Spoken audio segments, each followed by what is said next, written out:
Hey, how's it going, you guys? So, like I said, I'm gonna do my best to go in chronological order, but I know that sometimes I'll skip a little bit here and there. So, let me get started. It's one of the interesting fights in a UFC 228.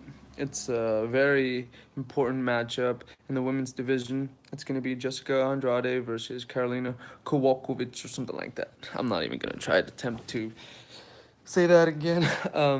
So Jessica has been looking strong since her loss to the then champ Joanna. Um, she went 5 rounds with Joanna. She was outpointed. She was frustrated.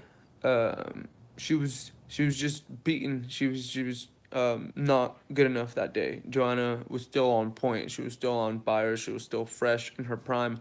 So she was able to take it to her. I remember, man, Jessica went to war that fight, you know what I mean? But thing is she was still going for broke, like deep into the fifth round. So, and I remember what I recall telling people before the Rose fight that Jessica had caught Joanna. She had rocked her. You know, she's that good of a fighter that she had rocked Joanna, but Joanna is such a fighter, such a warrior that she trooped on. You know, that's what it takes to be a champion.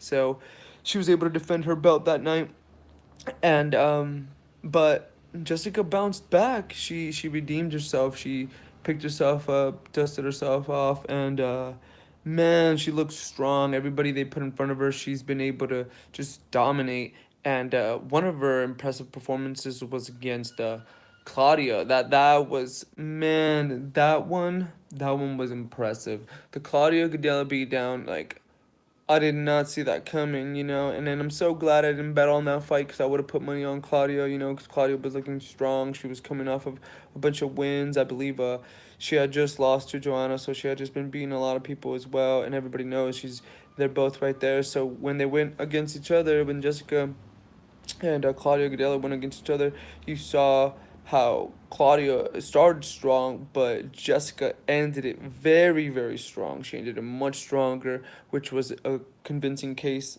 for the judges, and they awarded her the decision, and it was deservingly so, I believe. She dominated the ground positions, and she had brutal ground and pound, and she was relentless in her takedown approaches, and it was just one of her best performances, to be honest with you. You know, I know she went there and she beat Tisha Torres in the last one, and she's still there. But it was still a good performance. But I just feel like the Claudia Gadella was her coming out party. Well, not much of a coming out party because she was already known, but I feel like it was like, you know, like a stamp of approval on her ranking, on how good she actually was, and who really was the number one contender, as opposed to who's number one, two, or three. You know, because it always gets murky once a champion loses or contenders lose to the champion, and it's always like weird and hazy because there's always those times where they're kind of fighting back to back or within 2 3 months, and the rankings are always slow to update for some gay ass reason. Sorry, I don't mean to bash on homosexuals. I just mean gay as in like lame. Like, fuck those guys, man. They always have the lamest of excuses and the lamest rankings, and it's never. I know they do their best. You know what I mean? I know they do their best, but I also know that they're doing it in fashion for. Give me a second, guys. I'll be right back.